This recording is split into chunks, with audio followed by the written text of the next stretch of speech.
Welcome everybody. Welcome to the latest of the FES webinars. We thank you very much for joining us today. We know it's work time and that's why we'll keep to our schedule and get you back to work as soon as possible.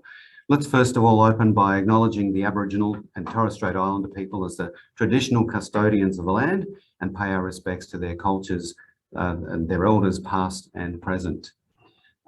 We are going to have all of this session recorded, and everybody who has registered to attend will be able to access a recording after the event, and so you'll be able to go through some of the detail.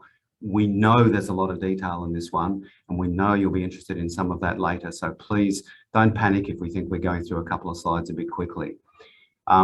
We'd ask you, if you've got questions during the event, to use the Q&A button, not the chat button.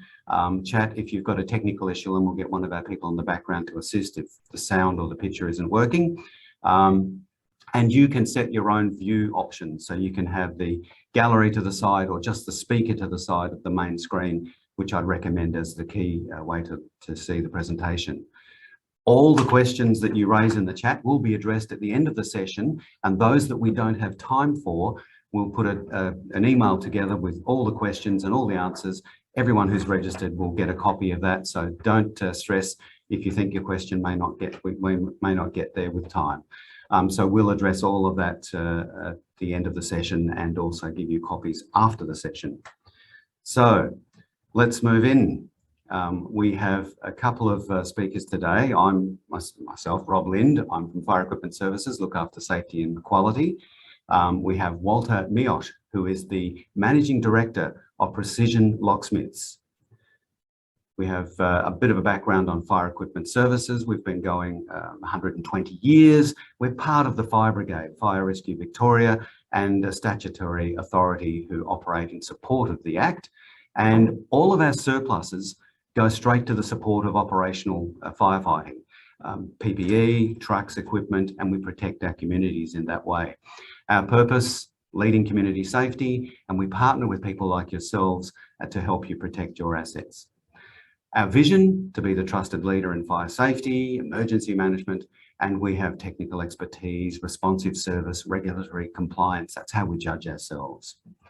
And our process in how we do that is we partner with the likes of our audience today, facility managers, major corporations, small organisations, and we give you advice, we give you compliance, and we help you work in a very complex regulatory environment. And today is a really good example of how complex that environment can be, an often misunderstood area.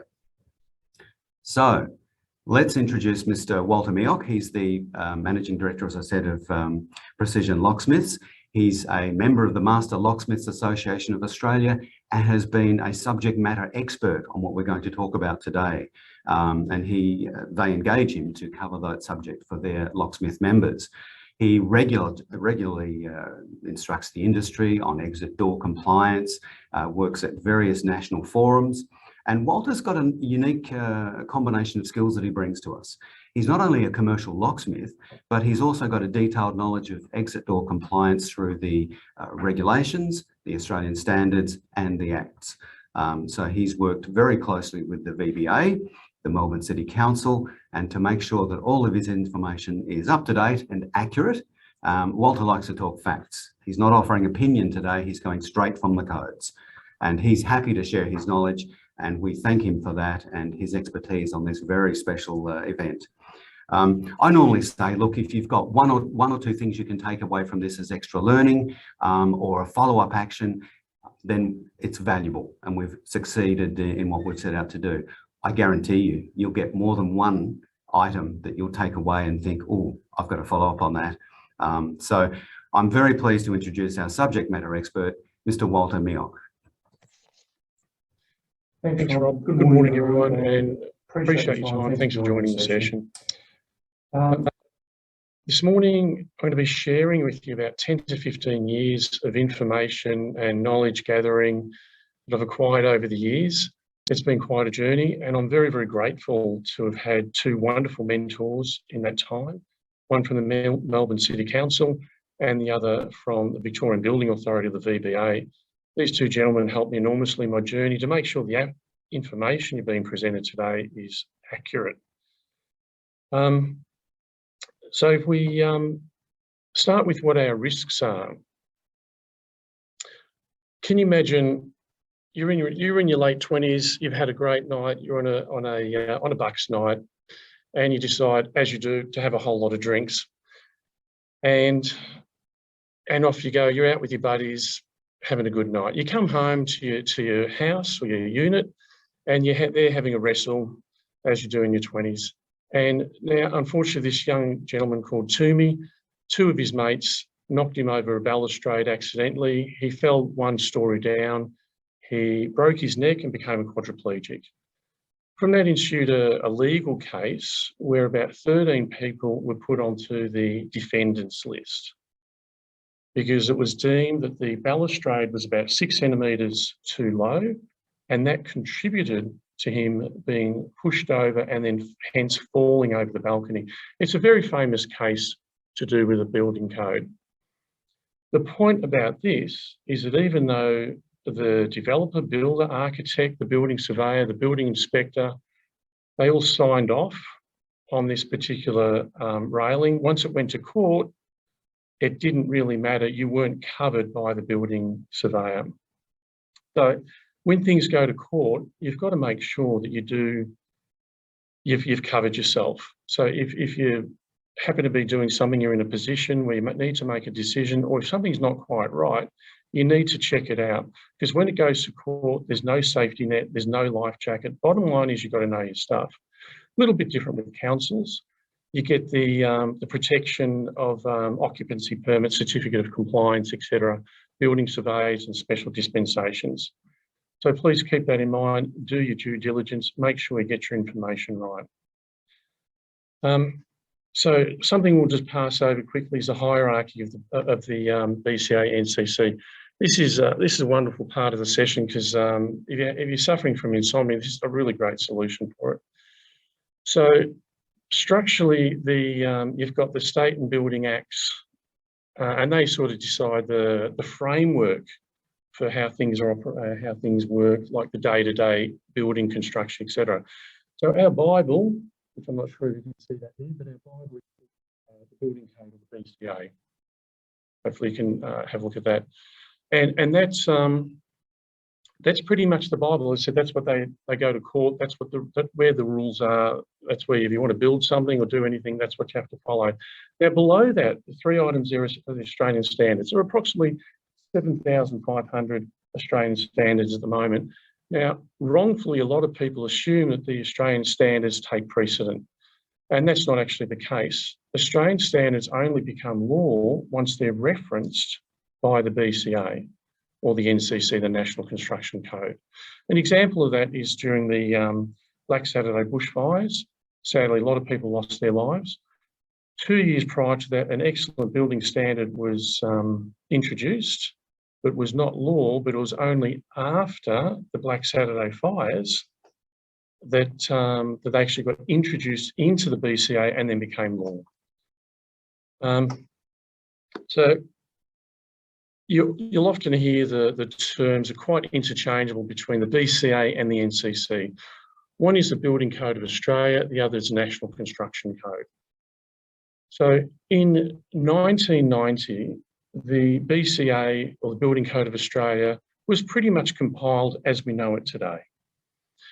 Prior to that, it was a combination of state legislation, etc., and it all got put together in this wonderful new summary that we have today. So a lot of the legislation started off from 1990. Then in 2010, the decision was made to combine Volume 3, which is the building volume, with Volume 1 and 2, and hence it went under the umbrella of the National Construction Code. So you'll often hear both the terms used interchangeably, and that's okay, because even on the book itself, you'll see it does actually say National Construction Code, but it also says Building Code of Australia on there as well. All right. So the BCA, or the National Construction Code, it comes out on the 1st of May of every year, and it has done every year up until 2016. then it came out again in 2019, and we just had an edition come out in 2022. Fortunately, it's online, so all this information you can research it online, which you'll have an information sheet at the end of the session. In addition to the codes themselves, they have a wonderful thing called the guide. So that just gives you a bit of help, a bit of extra information when you're looking at the code itself. Now, we've also put in for your help classifications of building, or the various codes of building. Class 1 is like basically a single dwelling domestic. Class 2 is like an apartment, and then 3, 4, 5, 6 and 7 are your typical offices, your shops, your cafes, your warehouses, etc.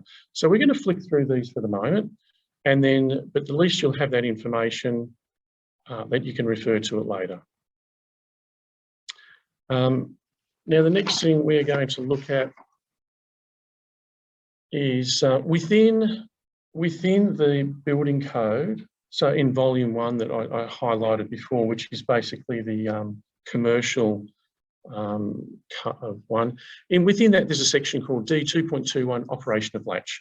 So that's where it tells you, hey, your door's got to be free to exit at all times, single downward action, etc., etc. And the wording of that has slightly changed over the years, which we're going to go back to that in a moment.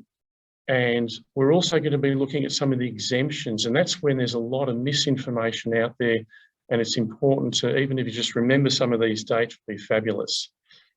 So we're going to come back to that particular slide where I've got highlighted shortly. And now we're going to look at operation of a latch. Next slide. Sorry. And before we do that, just right. So regarding the BCA, sorry, we're just having a bit of a run through with a couple of things. So appreciate your patience as we go. There's been some very important changes in the BCA, and if there's nothing else that you remember today, this is it. Please do remember these important changes, because this is where we have a lot of misinformation. It's just absolutely staggering how much misinformation is out there. So in 1990, on the 10th Amendment of the BCA in 1990, a very important change happened, and that is called, the word was introduced, downward action. So prior to that, you could have a turn snib or a thumb turn, which is basically that.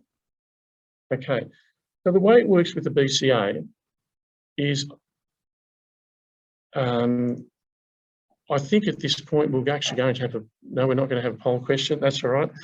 So, okay, so we're going to, leading up to 1990, we had some, as I said, quite a few changes.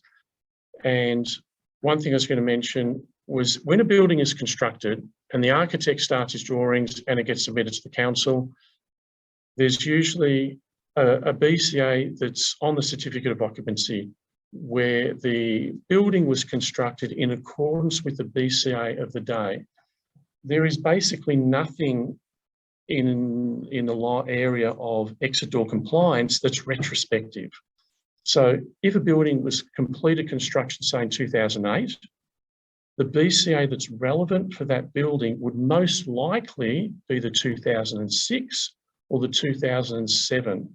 Now that's a critical bit of information, because many people think that the latest copy of the National Construction Code needs to be relevant for each building, and that only applies if there's been structural changes either to the paths of travel to an exit, or there's been substantial fit out within the building. I did a seminar in Perth several years ago and stayed at a 4-star hotel that was 17 stories high. And on all the exit doors, there were round knobs on the exit doors leading out to the stairwells. I then went down to reception. I said, when was this place constructed? And they said in the late 60s, early 70s. And basically the place had just a coat of paint and some new carpet in that time. So since it was constructed prior to 1990, those round knobs on those exit doors are perfectly compliant. Now, I know what you're going to say, Walter, why don't we just make life safer and easier for everyone and insist that lever handles be put on there? And that's a fair comment to make, and I'm not disagreeing with that.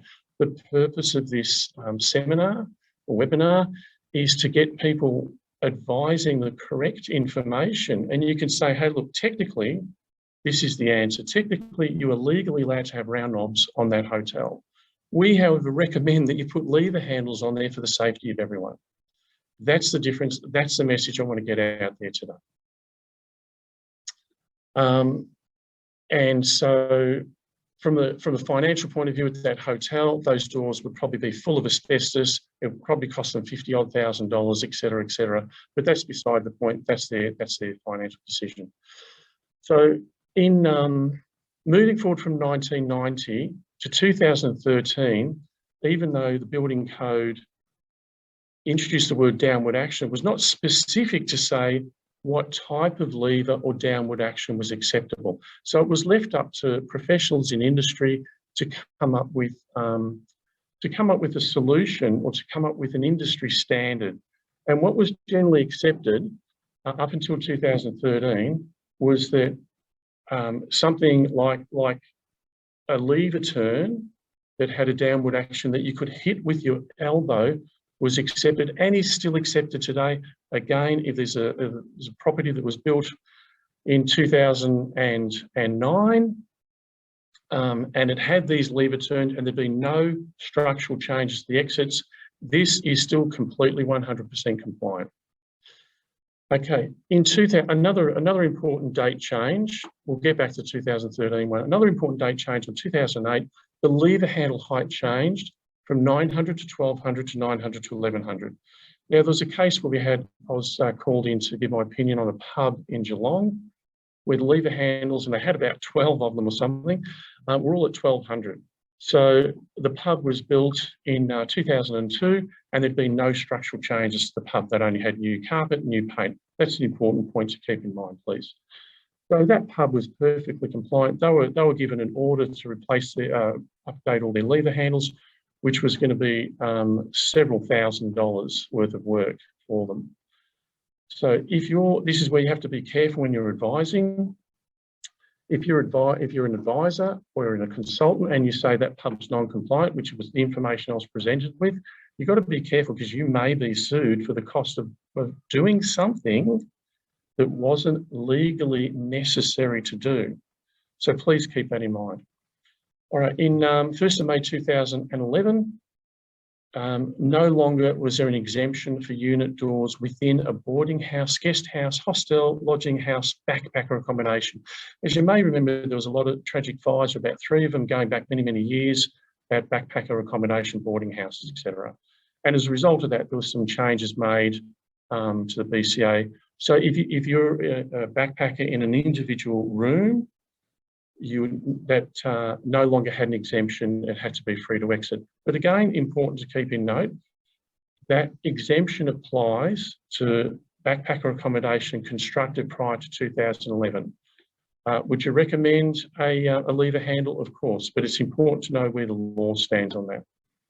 So 1st of May 2013, moving on, was a really significant change to the building code. For the first time, that actually specified what do we mean by downward action, and assisted industry as a whole with what we're looking at. And they basically incorporated the wording of AS 1428, Design for Access and Mobility. And that wording was taken straight out of that standard and adopted into the BCA. And the wording is single-hand downward action with a person who cannot grip and will not slip from the handle during operation. And this is really, really important. And what it basically refers to is this style of lever handle. It also has a return on the lever, and it's actually a right handle return. Now, we've had a lot of, with industry and with suppliers, et cetera, I've spent a lot of time since 2013, especially in the early days. We had a lot of lengthy discussions as to what does do not slip mean. You can see that lever handle is actually resting on my hand. So it actually comes to a right angle return. So that's an important bit of information. So buildings that have been constructed with the 1st of May 2013 BCA, that's what they have to comply with. And the last thing, interestingly enough, the pushing action, now this is pushing like a crash bar pushing device, so different to a lever handle. Please don't get that confused. So the pushing action went up from 900 to 1100 to 900 to 1200, because from what I understand was explained to me, some people, sometimes in wheelchairs, a little bit awkward for them to press a little bit lower. They need to press that little bit higher. So please keep an eye on that change to do with pushing action. So here are some photos, just a quick run through of the pictures that we spoke about. On the left-hand side, you can see the turning action. On the right-hand side, you can see the one where you can hit with your elbow. And the centre is what was compliant from 2013. Shortly, I'll be referring to Lockwood 001 dead latch on an apartment entry door. So just that's the picture that we're referring to when we talk about a Lockwood 001 dead latch. Just an aside comment, I know a lot of you out there deal with apartment doors class 2, a lot of commercial buildings out there, and frameless glass doors. Now, these are just completely frameless glass with the locks in the bottom rail or bottom patch fitting. Now, the most bizarre thing with this is that they're usually front doors on fit-outs, which have been designed by architects, constructed by builders, and signed off by building surveyors. Now, how on earth do these locks comply when they're down at your feet? The answer is they do not. In one of my sessions with the Melbourne City Council, one of my questions was, can you explain to me how frameless glass door is compliant? And the answer was, they are an embarrassment to us. And that is quote unquote. There is a thing called a 200 square metre rule, which we'll be discussing in a moment. And that's important to keep in mind because we'll be returning to frameless glass doors. But if the property is over 200 square metres and is a frameless glass door, please keep in mind that those doors are non-compliant. So within the BCA, as we mentioned, and within the section D2.21 that referred to exit doors, we've got an area, and then we've got various exemptions. One absolute gold exemption for basically anyone in small business having a small property under 200 square metres is they have an exemption under the code. So whereas the operation of the latch says that it must be, and this I quoted from 2016, although this came in at 1988. I've been asked that question a few times, and it's still relevant today, and that has not changed in those 34 odd years. So since 1988, the operation of latch in the building code has stated that all required exit doors, class 5, 6, 7, or 8, etc., must be readily open without a key from the side that faces the person free to exit single hand downward action. And it also refers to various exemptions in that area. One of the exemptions is called the 200 metre square exemption, and it says as long as there's a sole occupancy unit with a floor area not more than 200 square metres in a class 5, 6, 7 or 8 building. Now, as I mentioned, class 5, 6, 7 or 8, they're your basic shops, your warehouses, your small factories, etc., that type of thing, cafes, etc. I also, when I'm doing the seminar with locksmiths, I give them an example. There's a laser pointer which can go out and buy, so you can actually accurately measure the 200 square metres. It's not a good idea to rely on the tenant or the owner to tell you that it's under 200 square metres. Okay, so we highly recommend any professional who's needs to make an assessment is to get the laser pointer and to get the information accurate. Or you can even measure it from the outside because it includes all areas, kitchens, staircases, foyers, toilets. In other words, basically the footprint of that particular foyer. And it's important to note that it must be a single tenancy and it must be one of those particular classes of building. All right. So, and here's the interesting thing, even if, say we've got a pizza shop that's 160 square metres and it has an exit sign above the door, the 200 metre square exemption takes precedent. But the exit sign is there as a guide only. Now, what's important with this is to ensure that the doors are not fire rated, because we've got a separate consideration when doors are fire rated. So if your door is under 200, if your building's under 200 square metres, yes, you can put that additional deadlock on there to provide some better security. Because as it's explained in the guide of the BCA, the expectation is that the person locking up would be aware of who's inside the building at the time, given its size. So the BCA does give us some guidance and explains to us that situation.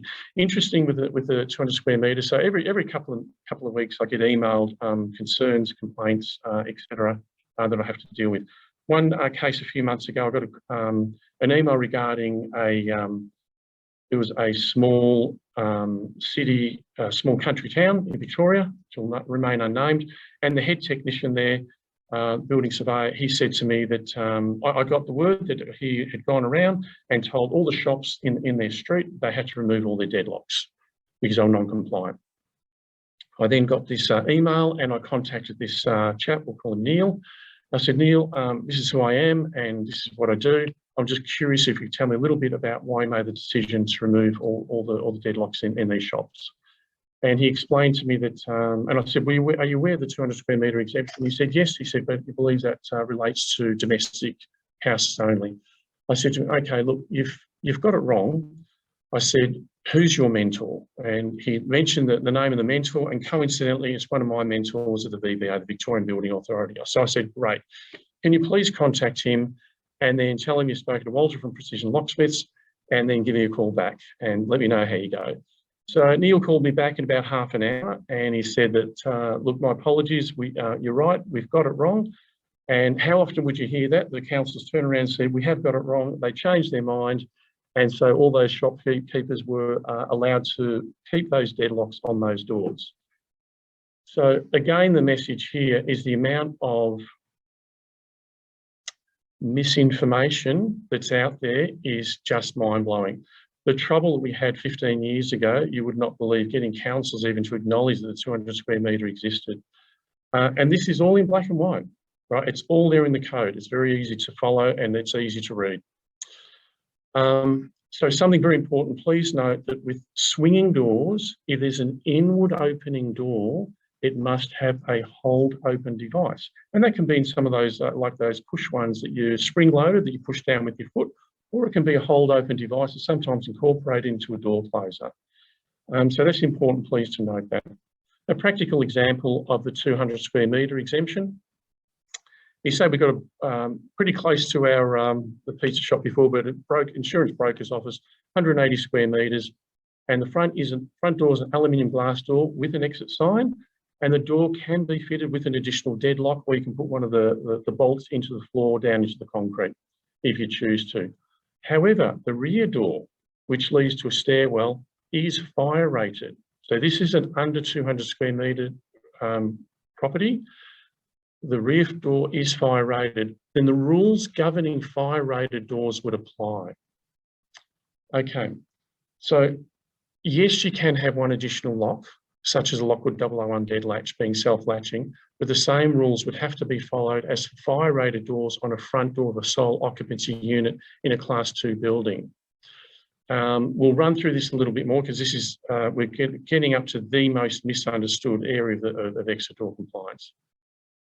And it's to do with fire-rated apartment Class 2 buildings. So I'll get back to that point because you can have an additional lock providing it's been certified and it's on the fire core manufacturer's hardware list.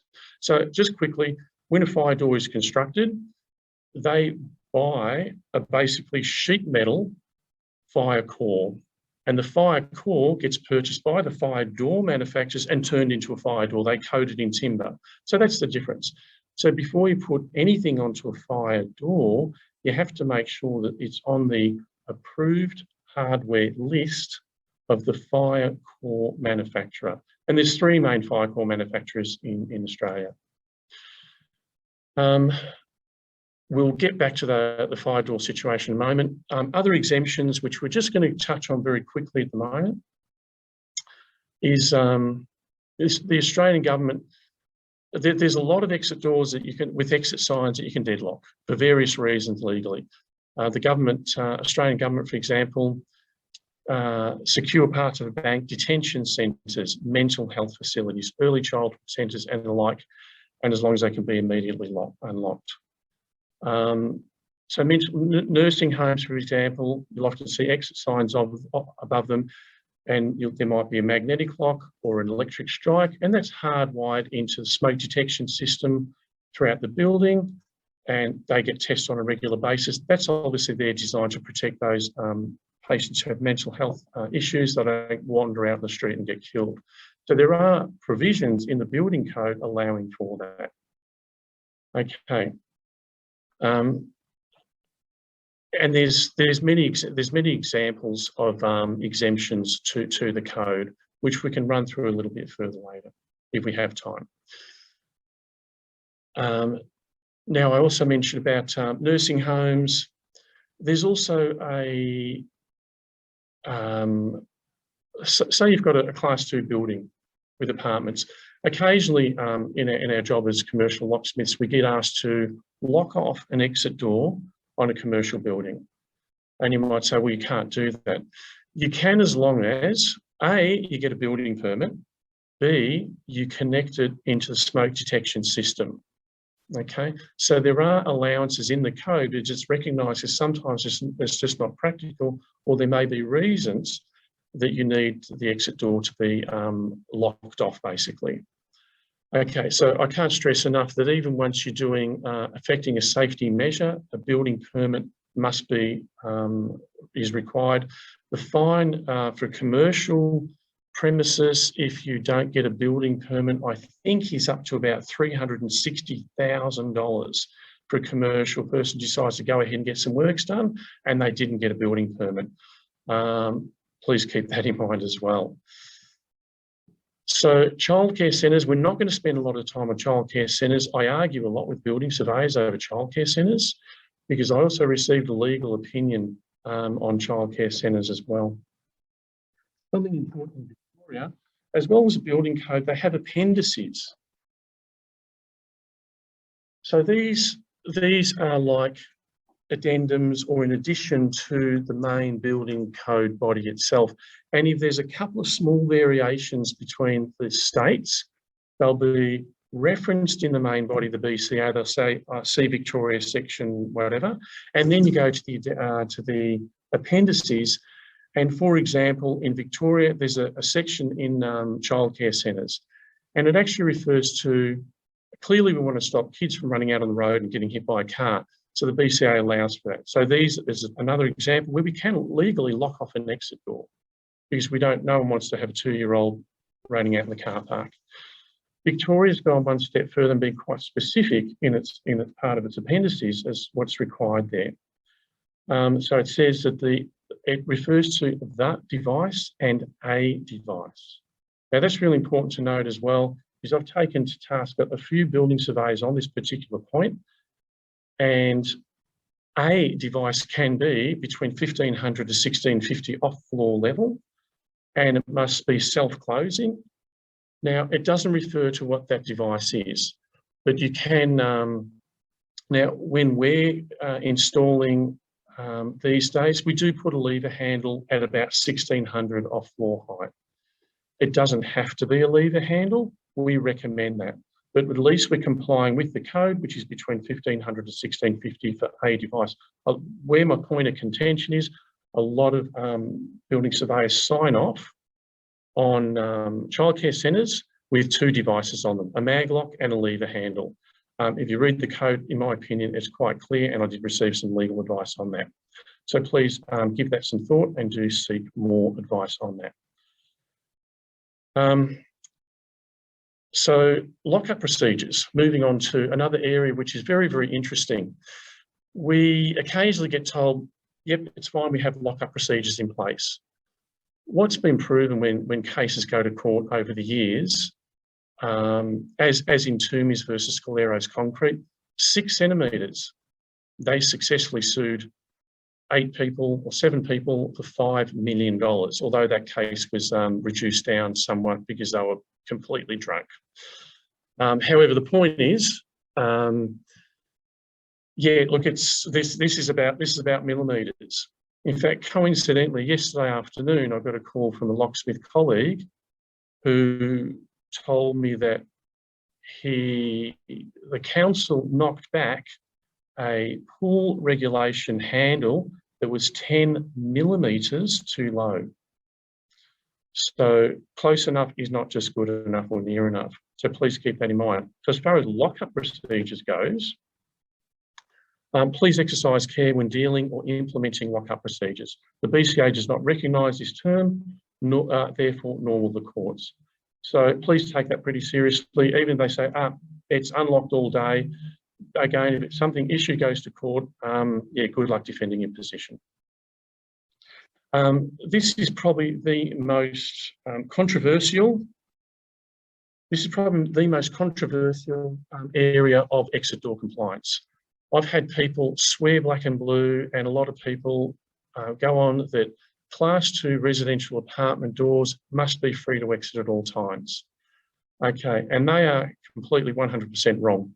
And you can talk to the VBA, the councils, Lockwood, Asa Abloy, et cetera, it's unfortunate. Some people are very adamant and very strong about this. So the information is, so just confirming, Class 2 residential apartment is basically a tall skyscraper full of apartment complexes that belong to where individuals live. Now, what's important, it is a Class 2. Now, Class 2 is domestic. That's the first thing to realise. It is not a commercial building. And number one, it is and the BCA refers to this. It says, one of the exemptions from being free to exit, it's clear there in black and white. It says, sole occupancy unit in a Class 2 building is exempt from having to be single downward action. Therefore, now my comment is, therefore, these doors can have knobs, snibs, internal cylinders, etc. Now, there's two things running in parallel here. One is that they are a Class 2 private dwelling, but the second thing is majority of them are fire-rated doors. So we can't look at those things in isolation. We have to look at them together. So that's what we're going to try and do. So if I lose you a little bit with this, please don't be too concerned, because we will be running out of time shortly. I'll give you a bit of an overview, then you're welcome to have a look back over it at a later stage. So there's four aspects with this situation. So we're looking at two things. One, they don't have to be free to exit. The second is you can put an additional deadlock on a fire-rated apartment door under these circumstances. Well, again, as I mentioned, there's three fire core manufacturers in Australia, and on all three, the Lockwood 001, 002 series dead latch is on their list of approved hardware as an additional lock set. So that's really important to note. Okay, so number two regarding these Class 2 apartment doors is it's also considered a smoke door, and it's deemed to satisfy is the levers or the door itself must return to the fully closed position after each manual opening. Therefore, anything that may potentially hinder this will be deemed non-compliant. So if you have a deadbolt, a door chain, anything that can be accidentally left unlocked. So if you're you've come home really late at night and you burn your sausages down and you run out the door, but you leave your door chain activated, the fire will potentially spread to the rest of the building. Okay, so there's certain references to locks there that are not permitted. So, and then the third aspect of it, there is an Australian standard that relates to, that's also referenced in the BCA. Now that originally came out in 2005, then it was updated in 2014, but the information is still the same. And if you read that section of the standard, it basically refers to an additional 32 millimetre hole that's permissible to be put on as an additional lock on a fire-rated door, no more than 32 millimetres. And that's a critical point to keep in mind. But therefore, again, a Lockwood dead latch, which only runs a 32 mil hole through the door, is permitted. And again, as I mentioned, point number 4, the additional lock set must be on the approved hardware list of fire door manufacturers. So just confirming, the three main fire core manufacturers that I contacted in time of research was Ecor, PyroPanel and Firecore Australia. I managed to obtain copies of all three of their hardware, they call it an approved hardware list, and on all three of them was the Lockwood 001 dead latch. Now they represent about 80 to 85% of the fire core door market in Australia, and they've tested the 001, 002 series as a secondary lock for up to 4 hours, when only 1 hour is required for apartment doors. However, please note, the Lockwood 001, 002 is not fire rated, and it cannot be used as a primary lock on the fire rated door. In an intense fire, the 001 casing melts off the door and ends up on the floor. Therefore, the door is no longer latch closed. So there's a couple of points I'm raising here, that if you've got your primary lock, yes, you can put a cylinder on inside, as some people have toddlers in their house. They don't want them escaping. They want to have the right, or they want to have the option to be able to lock their door. We can put a cylinder in there. Okay. Then the secondary thing is, if you want to put an additional lock, you can do it. We're pretty much getting people to stick to the Lockwood 001 dead latch. A deadlock and a dead latch is pretty much interchangeable terms. Okay, Class 2 residential apartment doors, patching of fire doors. Where a deadbolt has been illegally installed on a fire-rated apartment door, they're illegal for 2 reasons. One, they're not on the 3 reasons. One, they're not on the approved hardware list. 2, they have a 54mm hole, which is greater than the 32mm hole. And they also shoot a bolt out from the edge of the door, which means that if the bolt's been thrown, you can't actually dead latch the door. And I imagine there's a few people out there saying, yeah, our building, which has 220 units in it, is full of deadbolts. Yep. There would be tens of thousands of illegal fire-rated doors in Melbourne, let alone Australia.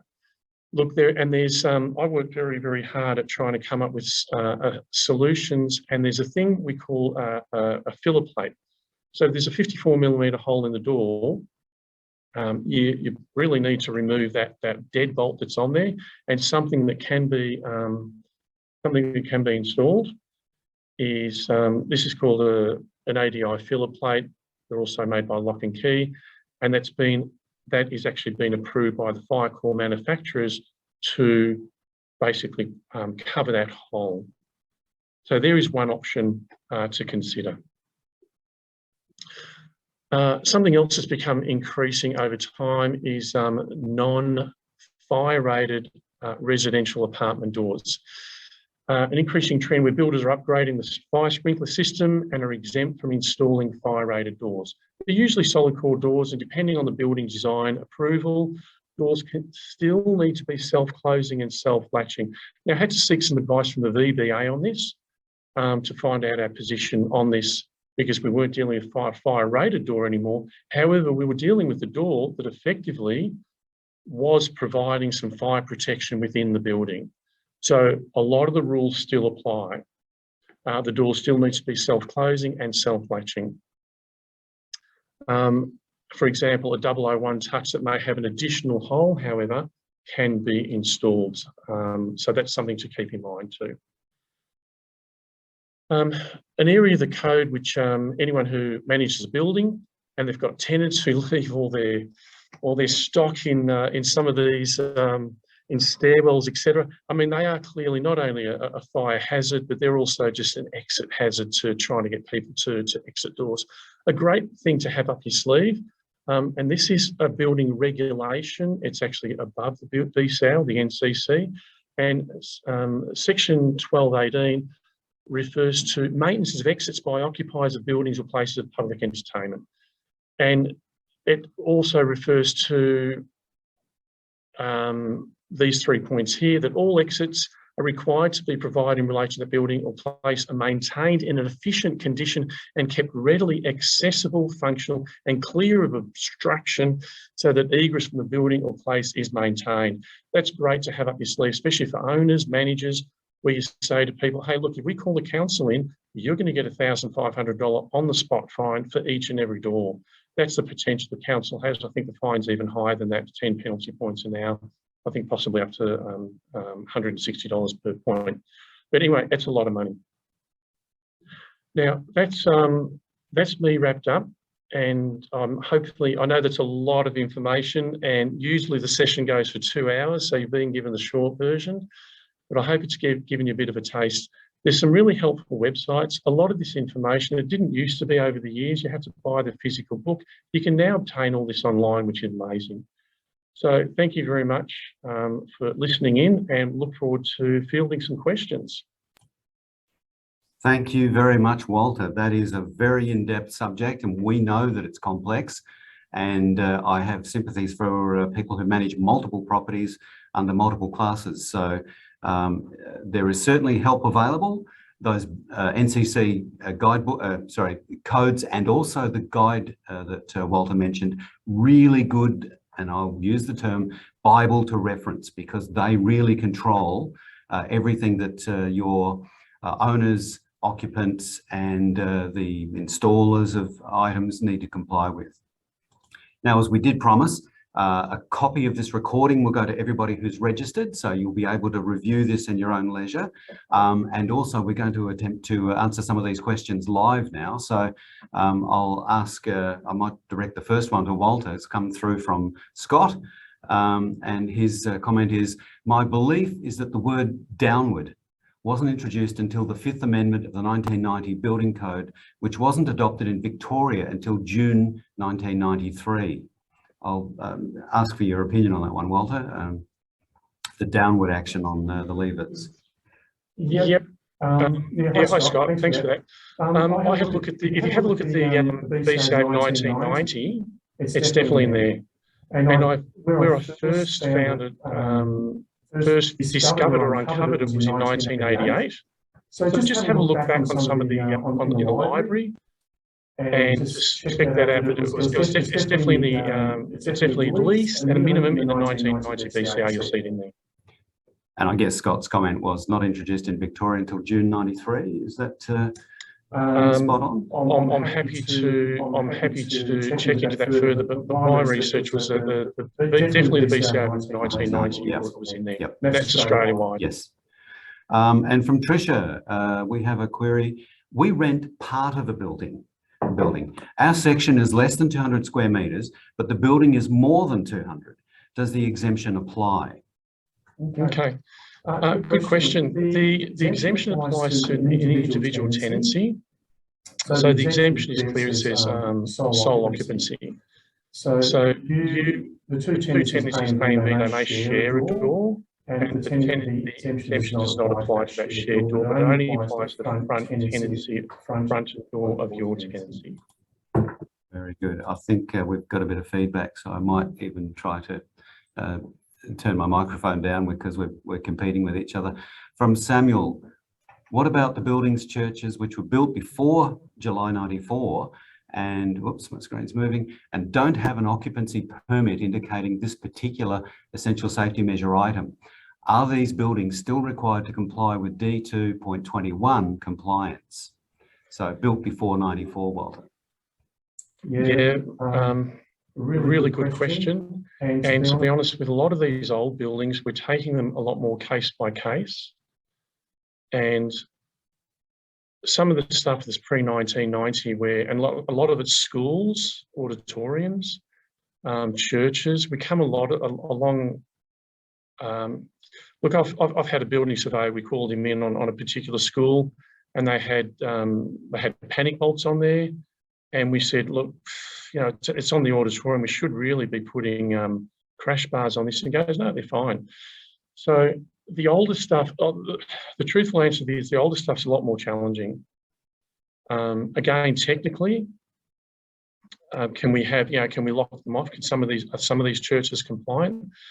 And then you have to have a look at what structural changes have occurred since that time.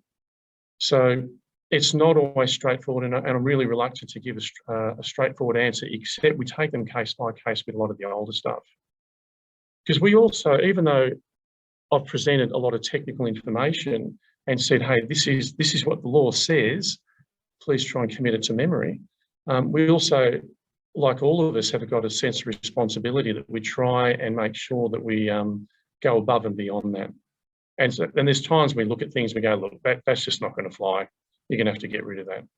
And we make the call as professionals on site, as would people from the FPAA and as other inspectors and building surveyors would. Thanks, Walter. We've got an anonymous question that's come through, and it's always nice to acknowledge the individuals, but is the SNIB lock on an exit door considered as non-compliant to ESM in schools? Okay. Schools are an interesting one, and here's something I also ran through past my mentor at the Melbourne City Council.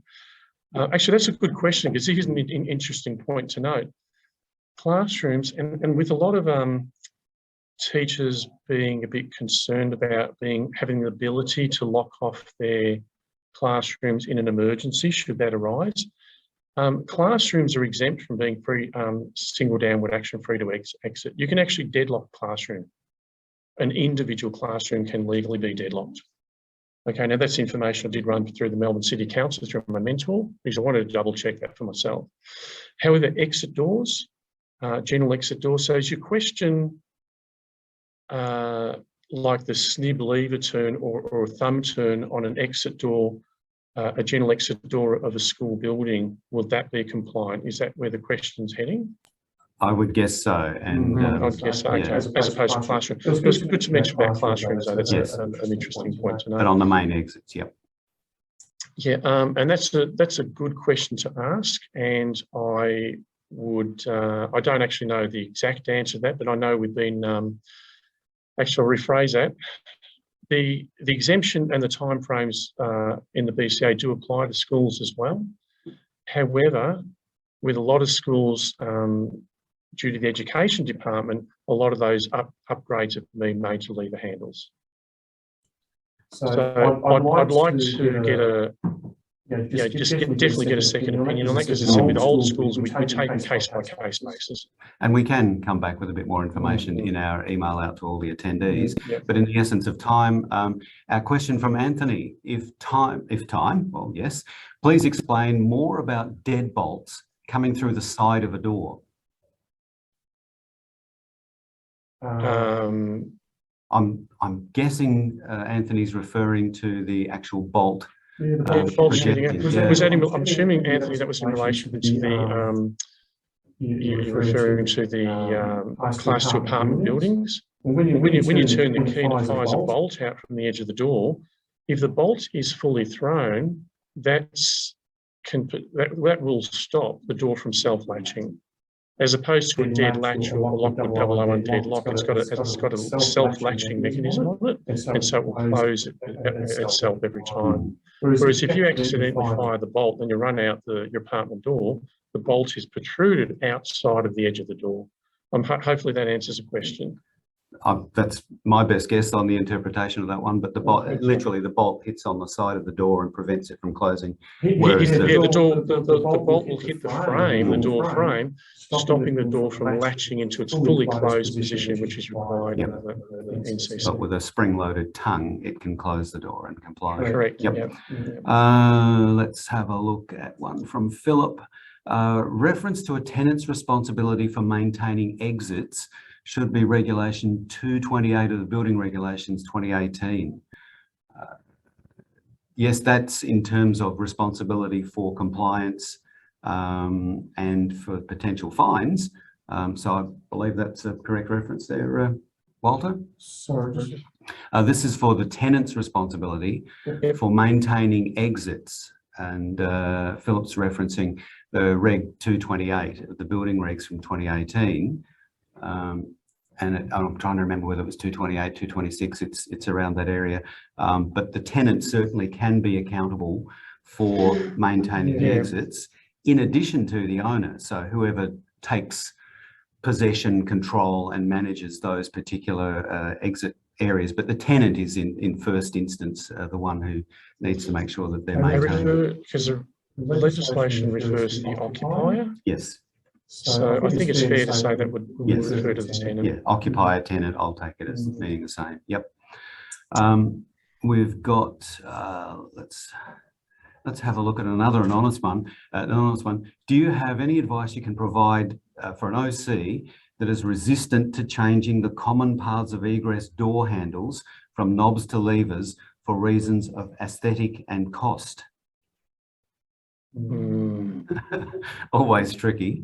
I would suggest my first response, Walter, would be the cost through the court system is far more excessive. But it really depends on the age of that building and the code which is referenced when it's set up. So if we can... There's no question it's a difficult one. And certainly, as we mentioned, if it was pre-1990, it was constructed with no alterations whatsoever apart from carpet and paint, then yeah, they're legally not obligated to do it. But over time, we're finding a lot of OC managers are just asking us to put lever handles on regardless. So I don't really have an argument to provide there, except that it's possible if there's someone who has a physical disability, that they may take some form of action through the DDA, the Disability Discrimination Act. So that's just an angle, and rightfully so, that they can possibly pursue. So that's another option to consider. Okay, I've got yet another anonymous. They're popular and busy today. At our school, we've had doors to our library replaced, and the new door hardware includes a snib in addition to the downward handle. With the new doors, do we need to comply? Right. Yeah, that's a good question. The question we get quite a bit, because on a lot of exit doors, they have a snib in addition to them, providing the snib is not locking and unlocking the internal lever handle. Providing you can walk up, providing the snib only locks and unlocks the outside lever handle, and the internal lever handle is free to exit at all times, then they comply.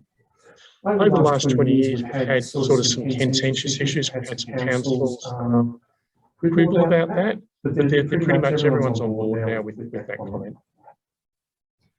So just confirming, if you have an internal turn snib here, and it actually locks off the internal lever, then that's non-compliant.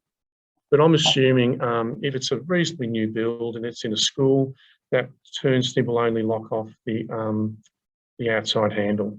And again, with schools, given a lot of there's a lot of concern about panic situations in schools, about whether someone might be, whatever might happen to some students. They want to ensure student safety. You'll find more and more at schools that the turn snibs will become a regular feature on schools to be able to lock off their external handles in a hurry should they choose to do that. Thank you, Walter. And I'm conscious of time, so I'll squeeze in one very quick last one, hopefully. From Lee, with the height of the lever handles in childcare settings being 1,500 to 1,650, how does this affect wheelchair settings? Are they at a height that complies for people in a wheelchair? Yeah, that is a great question to ask, and that's something that's occasionally discussed. And I'd be, and I'm happy to seek further advice on that. But a conversation we've had a couple of times with different people has been that in the childcare centre, there's a lot of people who are in attendance. And that people can get assistance if they choose. I know that's not an ideal answer, and that's a very, very good question to ask. The concern, and I'm sure that that is something that may be addressed over time. But please just keep in mind that the overriding concern of a childcare centre is that that 2-year-old doesn't run out onto the car park. But look, excellent question to ask. Indeed. Look, I'm going to keep everybody's time in reserve and protect that. So we've got some contact details there, and all the outstanding questions, and there are quite a few, will have answers in an email form, so we'll send those to everyone who's registered, and we'll also send a copy of the recording of the session, so you can play it down and slow it down and take in some notes and all that sort of thing. And we encourage everyone to, ask if not sure. We thank Walter very much for his time today. Fantastic resource of information, great depth, great breadth in this area, and it is a very complex regulatory environment. I can't say that too much. So thank you to Walter. Thank you everyone for tuning in, and look forward to sending out into your email a copy of the presentation and answers to all the questions that we couldn't get to in person today. Thank you very much. Have a good, safe day, and we'll ask you to reserve a session for the next webinar that we'll put forward in the next month. So thank you again, everyone, and goodbye for today.